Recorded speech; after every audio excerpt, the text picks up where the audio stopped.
Welcome to the Eat for Endurance podcast, where we explore the connection between nutrition, performance, and health for busy, active people.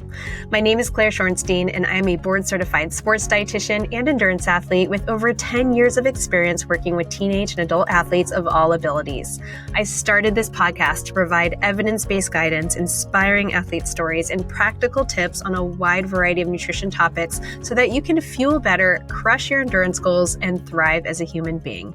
Today, I am so excited to introduce you to Amy Good.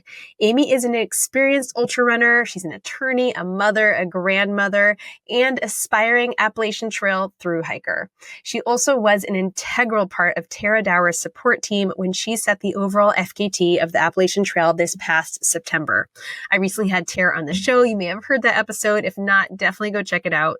And Tara suggested that I speak to Amy, given that she prepared the bulk of her meals in her van, and Tara could not remember half of what she ate. I went into this interview knowing very little about Amy, which made this conversation extra fun because I got to learn so much about how she contributed to the team effort that was Tara's FKT, and also what it's like to prep most of the nutrition that supported such a mammoth and historic athletic endeavor. If you're enjoying this show, I would be so incredibly grateful if you could take a quick minute to give the podcast a 5-star rating and review and to share it with a friend or share in socials, wherever you want to share it. And also don't forget to hit follow or subscribe on Apple, Spotify, YouTube, or wherever you listen so that you don't miss future episodes. Thank you so much for your support. All right, here is my behind the scenes on the AT episode with Amy Good. Amy, welcome to the Eat for Endurance podcast. How's everything going today? Going great, Claire. Thanks for having me. So you may not be familiar to some of my listeners, and I don't actually know that much about you, but I'm super excited to talk to you at the suggestion of Tara Dower, who I recently interviewed for an athlete nutrition profile. And you're, of course, part of Crew Chump Change, I believe that's what you called yourselves, and you played a huge role in her nutrition. So we're going to learn all about that today. But maybe just so my audience can get to know you a little bit, can you just introduce yourself, tell us a little bit about who you are and what you do and where you're from and all that good stuff? Sure thing. So I'm an experienced ultra runner. I actually ran my first ultra in 2013, which was a 50K, and progressed as we do to the 100-mile distance in 2017 and 2018. And since then, I haven't really been running as much ultra. So I've been following things like FKTs to try to kind of stay in the area and maybe jump back in one day. So aside from that, I aspire to thru-hike the AT as well. In the real world, I'm an attorney, very part-time. I'm also a boy mom and a boy DD, grandma of one grandson. So I think that's it. I'm in Eastern Pennsylvania. I've lived here my entire life, and I'm not very exciting. Well, I disagree with that. I'm sure we can kind of cover lots of exciting things. But thanks for sharing all of that. How old are your boys? They're 27 and 23. Got it. Awesome. Mm-hmm. And how did you connect with Tara? I connected with Tara because, as I mentioned, after kind of falling back a little on ultra distance, I wanted to kind of keep in touch with the whole scene. So I follow some athletes as well as whoever's doing an FKT on the AT any particular year. So, for example, and then I would go out because there's a section of the AT that runs through the county where I live. So I would go out and either spectate or try to pitch in when they were through our county. So I got to see Scott Jurek come through in 2015, and I actually ran a little bit with Harvey Lewis in 2018, and also ran a little bit with Christian Morgan in 2023. So I'm always watching social media to kind of see like who's announcing and who's coming through, because it always felt really neat to go out and just be a small part of such a big, cool thing. I love that. But your involvement with Tara was way more than doing a small section. Can you talk to us a little bit about how, like, what role you played in the crew and what that all looked like? Sure. For Tara, let me just start back at the beginning, I guess. I get goosebumps even when you ask the question, because I saw Tara make a few posts on Instagram, I believe, and I was like, okay, a woman, I like this. She had a cause, Girls on the Run, which is something that's near and dear to my heart. My nieces participated. It meant a lot to them. And so I just, I had a feeling. And so I hopped on podcasts and searched for Tara, and I happened to listen to the post hard rock with Tara and Devin Yanko. Mm-hmm. And I said to my adventure partner, we're going to help her. I know I say this all the time. We should go help this FKT. We have time. We should do this. We should do this. I'm serious. This time I'm serious. This woman is going to do it. I know she is. Like, I know it in my soul. We're going. I don't care. You can come. You can stay. And so we tried to work it all out. We couldn't make it for the start, but we did end up reaching out to the team and then meeting up with them on the 21st of August in Massachusetts. What day was that of the 40 odd days that she was out there? I have no idea. that was she like, not my was it early on? Was it halfway through? No, it was early. Massachusetts. So she would have come through the Whites in New Hampshire and then into Massachusetts. So, okay. So early-ish I remember.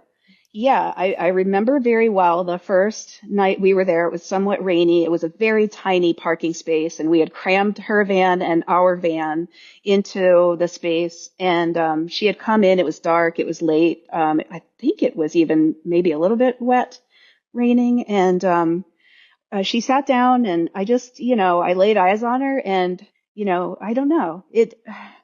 I was a little bit worried because I know she talks about how she felt defeated after the Whites, and I could sort of see it on her, but I wasn't concerned like, oh man, this woman is not going to make it. But then the crew at the time brought out food for her dinner, and it was hiker food. And I know they talk about, they're used to the hiker diet. I have never thru-hiked. I didn't realize what the hiker diet was, so I was kind of horrified. But I tried to not make a face, but it was frozen food that was defrosting, not being heated. So it was from a frozen state to defrost to eat. Later that evening, I said to Steve, who's my adventure partner, I'm a little afraid. Like, I don't think she can sustain this on that kind of food, but I'm very confused because I know in my heart that she's going to do this. So something is going to happen. I don't know what it is, but she can't make it to Georgia on Totino's pizza rolls, frosted out. Yeah. And so we agreed that I was going to offer to start cooking dinner for the crew, just anybody who was there at night plus Tara. Why don't I just show them? They don't know me. I don't need them to trust me. I don't know why they would. So we decided to just start making dinners for the crew. So I asked if Tara had a meal that she liked, and her mom, Debbie, mentioned this chicken orzo lemon thing. And I'm thinking great, this is something I've never made, but that's fine. I'm fine with that. I found a recipe. We cooked up a big dinner. Everybody loved it. And so we just kept on making big dinners for everybody. And so it was a nice time. We'd set out all of our camp chairs and a little footrest that we used as a table. And we'd all sit around the crew in the evening and kind of unwind. I'd set up little lights, and we kind of made it like a little family at night.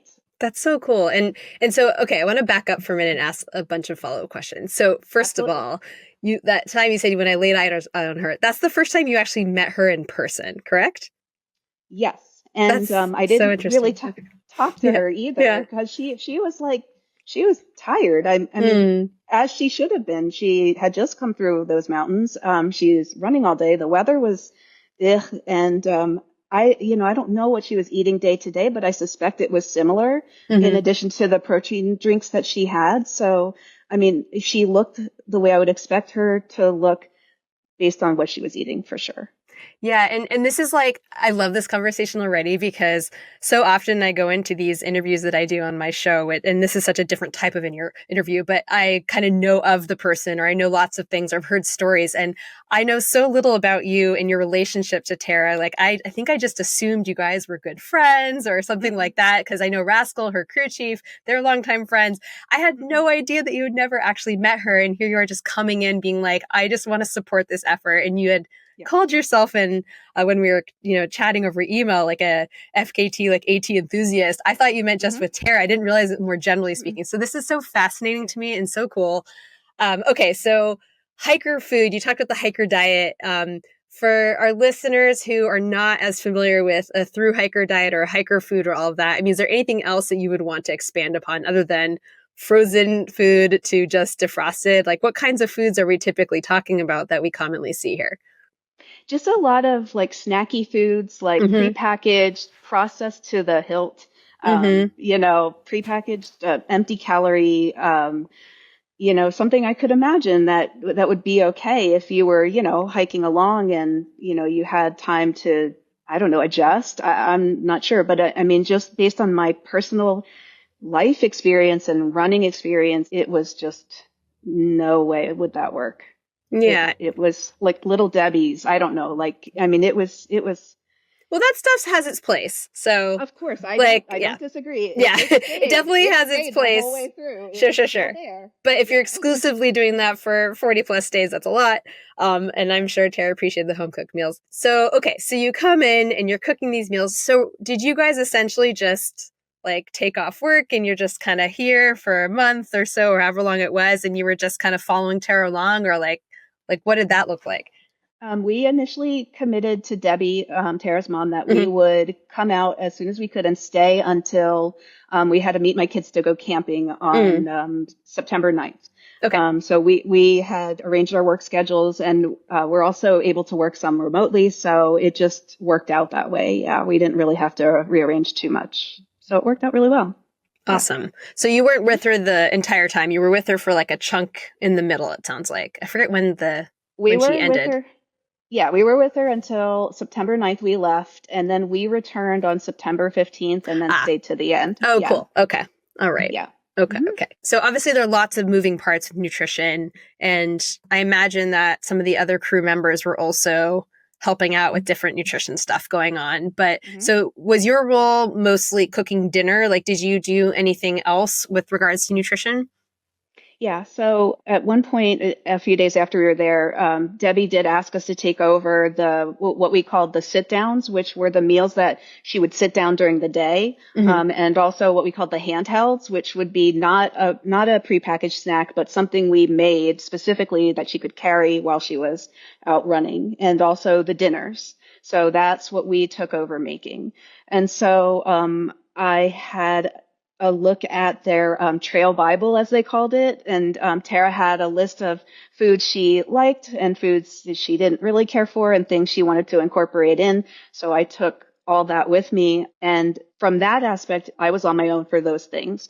Like Tara's mom and Rascal would keep track of, making sure enough calories were sent out with a pacer every time based Hmm. on the distance. So I Hmm. didn't have to worry about that. I would just produce the kind of food that I wanted to produce and then tell them, hey, you're going to get this much out of this. So you just need to supplement with what you have. And it worked really good that way. So I didn't worry about the overall day total. We worked Hmm. together that way.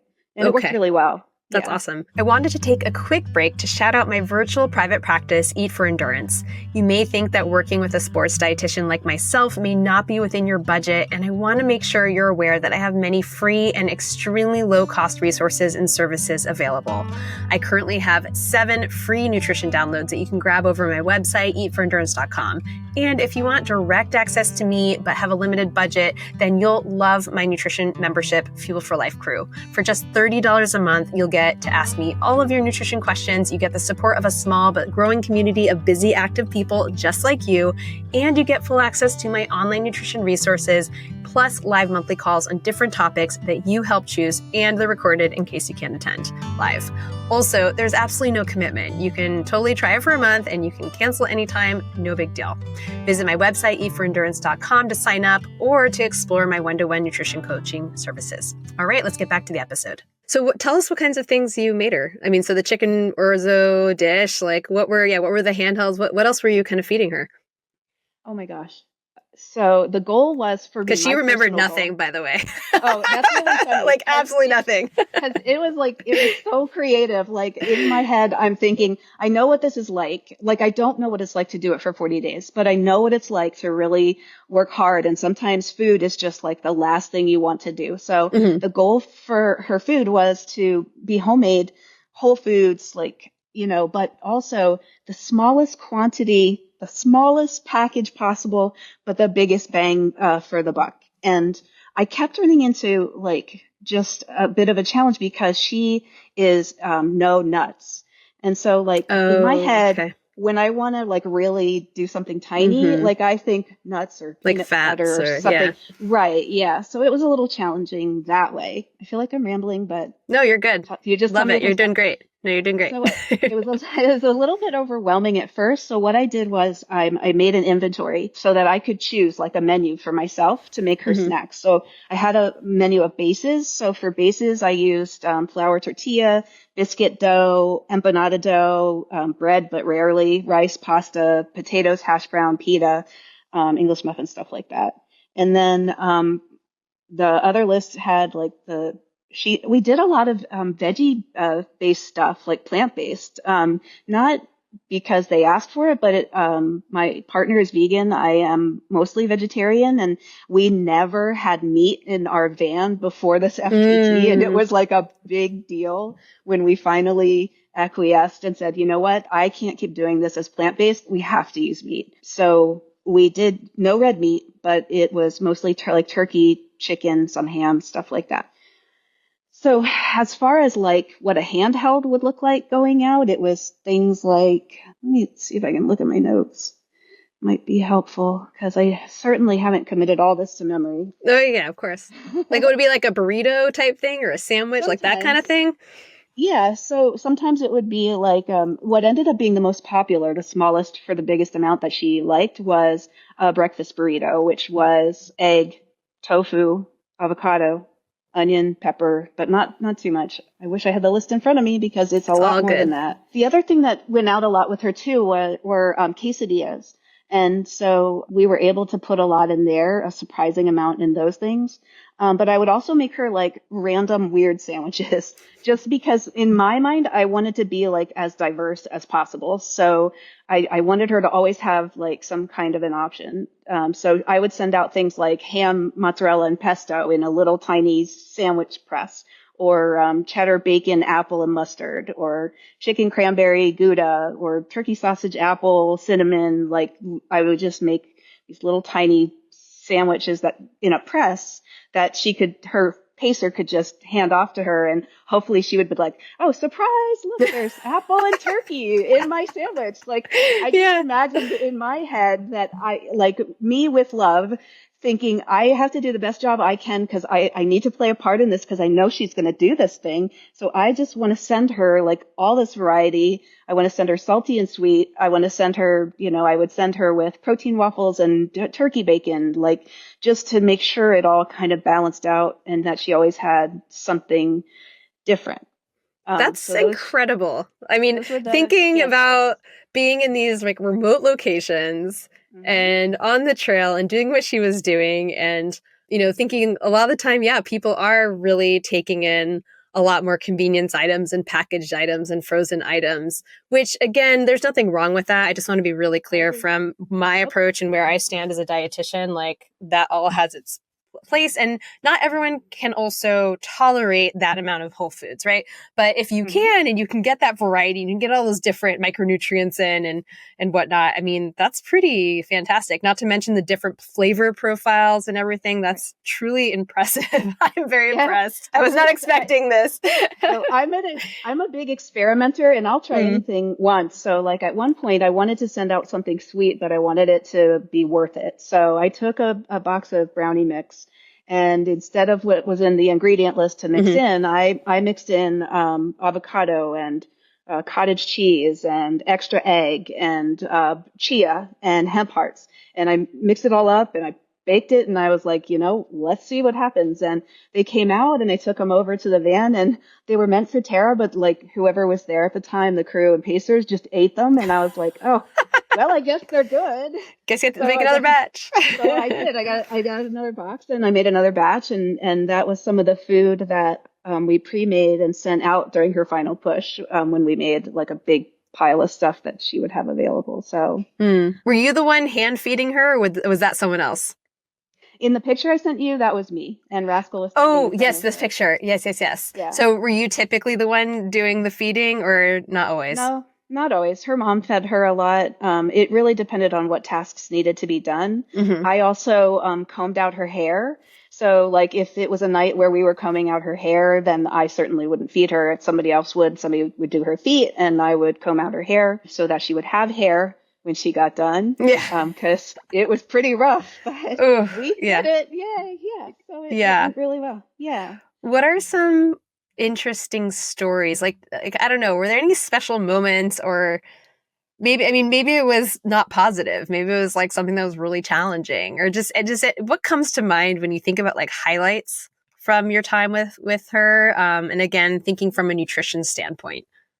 Yeah. So one thing I don't want to forget to mention Mm, is early on I learned that I everything that I put in always had to be supplemented. So for example, I never gave her eggs that were just eggs. They mm, would be eggs that had whipped cottage cheese or ricotta folded in mm-hmm. plus any sauce always had like ground beans or tofu in addition to maybe a meat or whatever, like chia, hemp hearts, nutritional yeast we used a lot.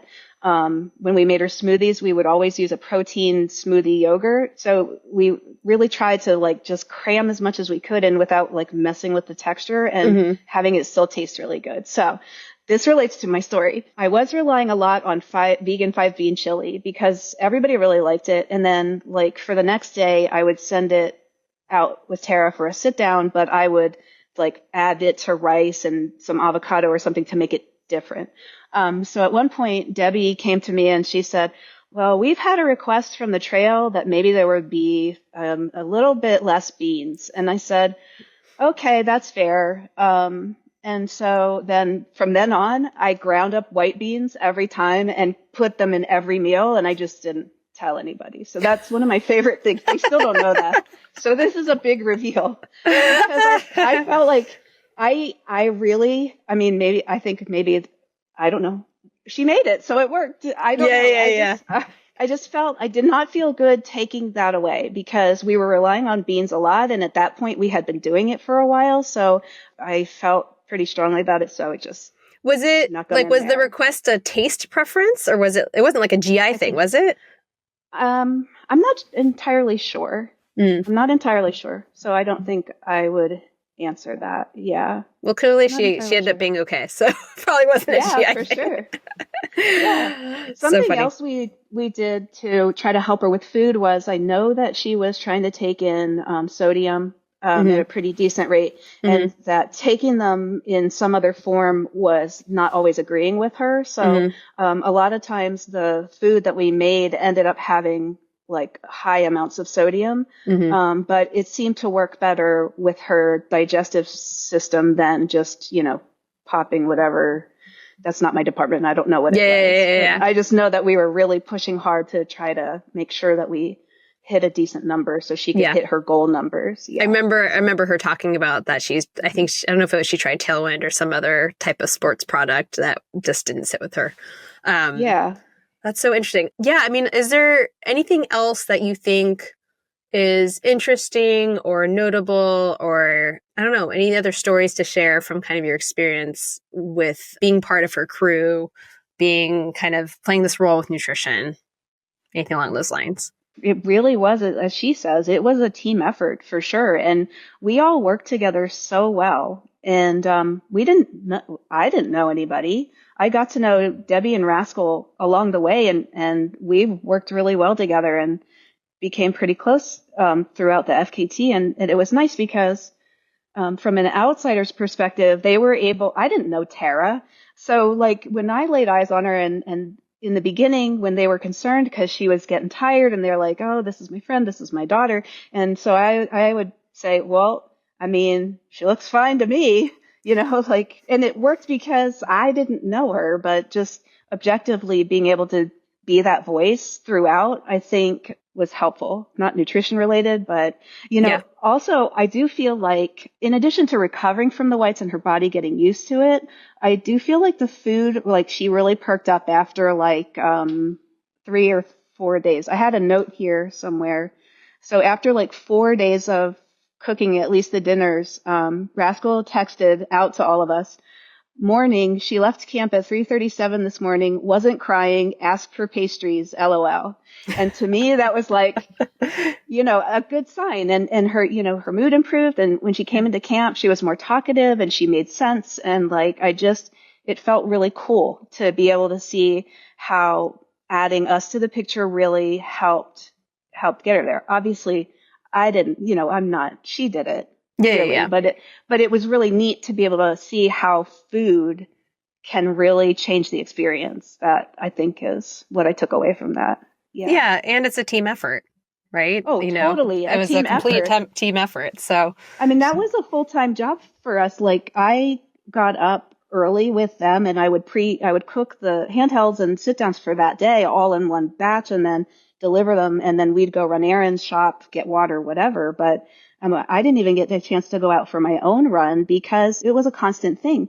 And so, yeah, I don't see how anyone could do that on their own and still eat well. I mean, maybe they would eat the same things or they'd come up with a strategy, but it just fit. It fit, but it is a team for sure. Yeah. yeah.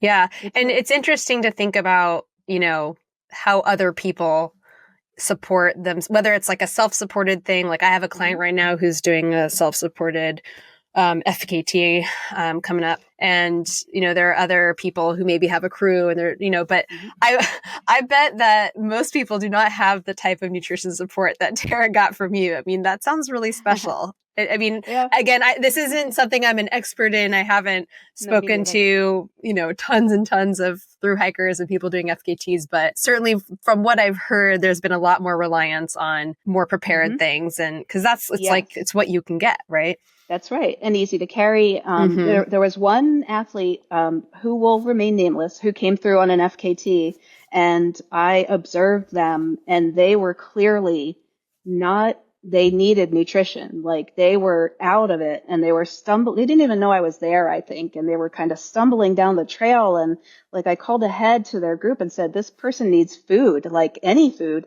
And so, like, when I first met Tara, it kind of called to mind that experience. And I'm thinking, like this has got to work somehow because I know in my bones she's going to do this. So something has to give because I've seen it before and I recognized it. Not that she was that bad, but Mm, it was a little bit surprising. That's all. Yeah. yeah.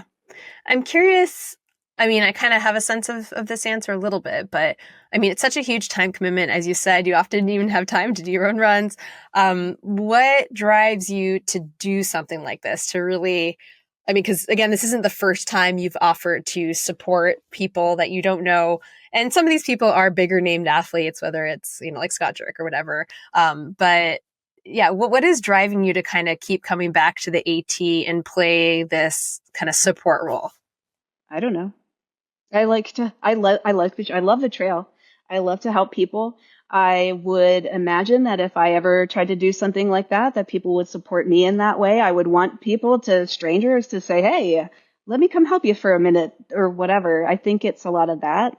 And in Tara's, I certainly was rewarded a ton. I met so many of her trail friends and they encouraged me in so many ways, in other areas of my life that I would have never had if I hadn't done that. So I feel like I do it because I like to help people.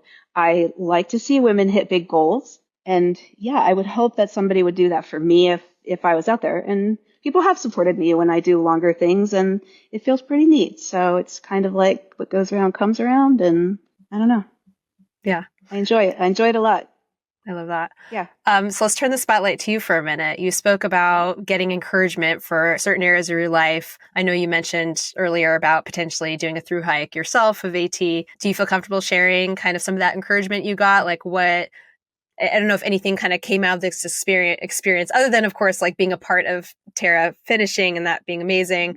But how did it impact you and how you went about your life after September? During the effort, I met a lot of her through hiking friends who just spoke to me a lot about asking me what my fears were about starting a through hike and what was holding me back. And they really were able to challenge some of those things with me and them being closer to my age instead of maybe being kids, the particular couple I was talking to. It just really resonated and they're speaking from experience. And I felt like I got a lot of encouragement from them to think of it as being more possible than just like this dream I've always had.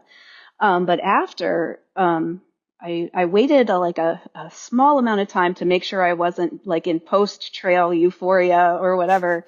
And I did sit down and pen an email to Tara, just telling her how the whole thing, it was like one of the most profound things I've ever done and been a part of. And I just felt so like I had a purpose. Like I think I told her it gave me a sense of purpose that I haven't had in a while, because I haven't really been, running races, and I haven't been practicing law full time.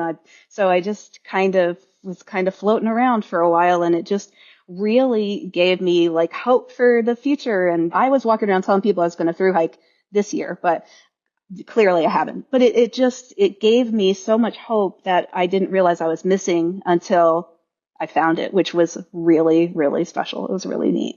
Yeah. I love that. Changed my life. Definitely. Yeah. Yeah.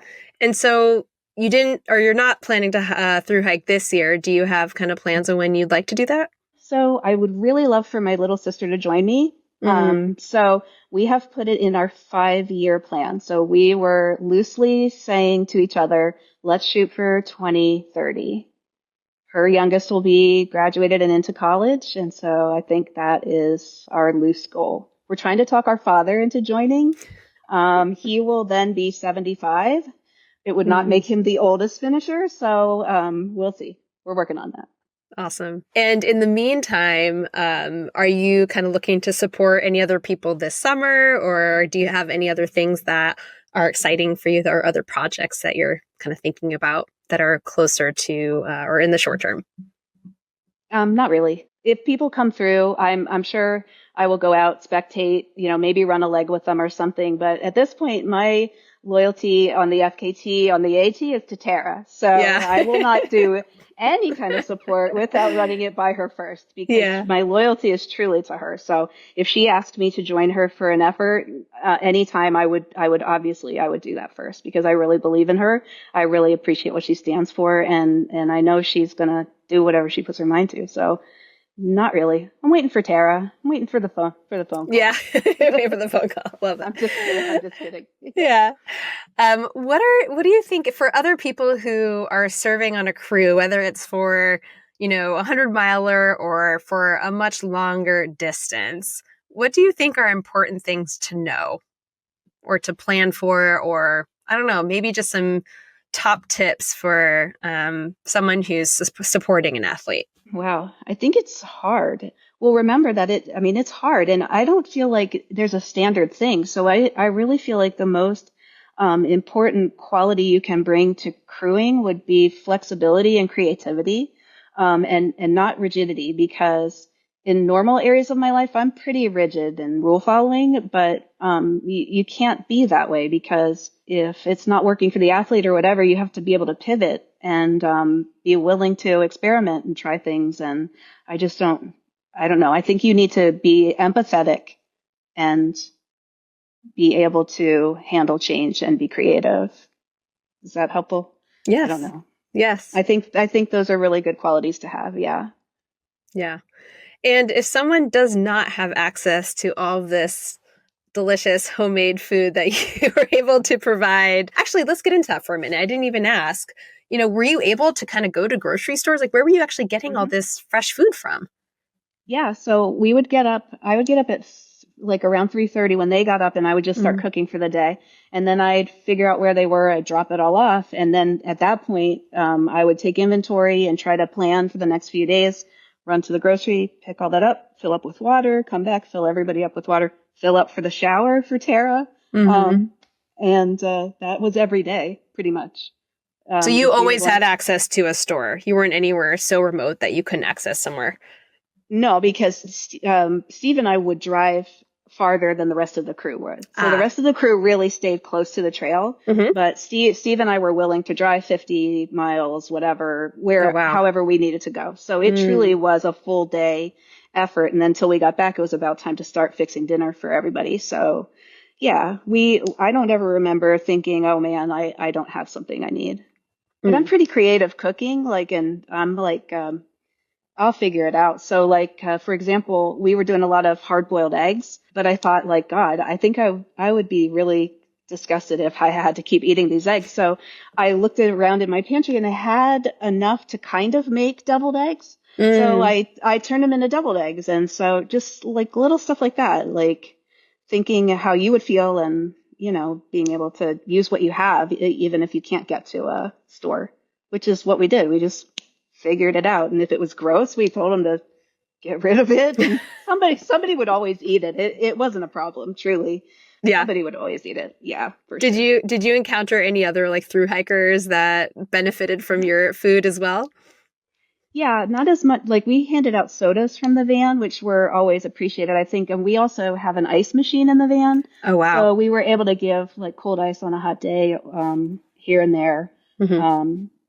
I don't remember doing meals for thru hikers as much, but we would hand out what we had or, yeah, if they would accept it, drinks and ice, stuff like that. Fill them up with water. Yeah. I am not at all a distance hiker. I do short things, so this is not my world at all, but I can only imagine how incredible it must be to kind of reach a point in a trail when you've been hiking for days, weeks, months, whatever, and to have someone hand you like a cold soda or a cup of ice or something like that. That must be like truly magical. So, yeah. That is the trail magic. Yeah, so exactly. Yeah. We were largely ice and water. And if we had food, if they wanted it. Yeah. Is there anything else you want my audience to know, whether it's about you or Tara or your whole experience or just anything else relating to what we've talked about today? No, I think I would just reinforce what Tara's goal is to encourage young girls and women to go for those big goals. I agree with her. If you would have asked me if I could have helped cook for the fastest running AT woman, I would have thought, what are you talking about? But I mean, you just go and you try. And that's kind of what she was speaking to. Like, just go and try. It doesn't have to be running. It can be anything. It can be cooking. It can be crewing. It can be whatever. And I love that for young girls and women. Just, I know that we've come a long way, but we have a long way to go. And I think that would be my message too. I agree with her message. Yeah. I have one last question for you. After all of that cooking, did you get a little break afterwards? Were you able to go home and just chill? And could someone cook for you, or could you go out or something? Yeah. Yes. Steve, my adventure partner, he cooks a lot for me. So yeah, I truly enjoyed it. It was such a life-changing experience that I didn't even care if I had to cook when we got back. I just felt just so fulfilled and like it was amazing. And so I would, if she would have turned around and headed right back up north, I would have been 100% on board. I love that. Oh, wow. Your image is like doing fireworks there when he said that. Oh my. Clearly excited. I didn't touch anything. Well, Amy, this has been so much fun. I really enjoyed hearing all of your stories from the trails, and I really appreciate you coming here today and sharing more about it. So thank you so much. Yeah. Claire, thanks for having me. I appreciate it. So that's what I have for you guys today. It's a little bit different, right? I definitely had fun chatting with Amy. Before you go, if you haven't already left this show a 5-star rating and review, I would be so grateful. Even more grateful if you're willing to take a minute to write a review and share why you enjoyed the show. That really, really helps support me. And lastly, do remember to hit follow or subscribe wherever it is that you watch or listen. That helps me grow my audience and it helps me just create more of this free content. And speaking of supporting free content, I do have affiliate codes over on the shop page of my website, eatforendurance.com. I'll call out one in particular, but there are a bunch on my website, Scratch Labs. If you are a first-time customer or using a new email, you can use eatforendurance20 over at Scratch Labs for 20% off your order. And I love Scratch Labs. I have other codes on there, so yeah, go check those out. Lastly, I do have a Patreon page that I have linked to in the show notes. You can donate as little or as much as you want, but it really does help, and there are lots of free perks that you get by joining my Patreon community. All right, get in touch if you'd like to. Give me feedback or topic requests or just to say hi. I always love hearing from you guys, and I will see you all next time.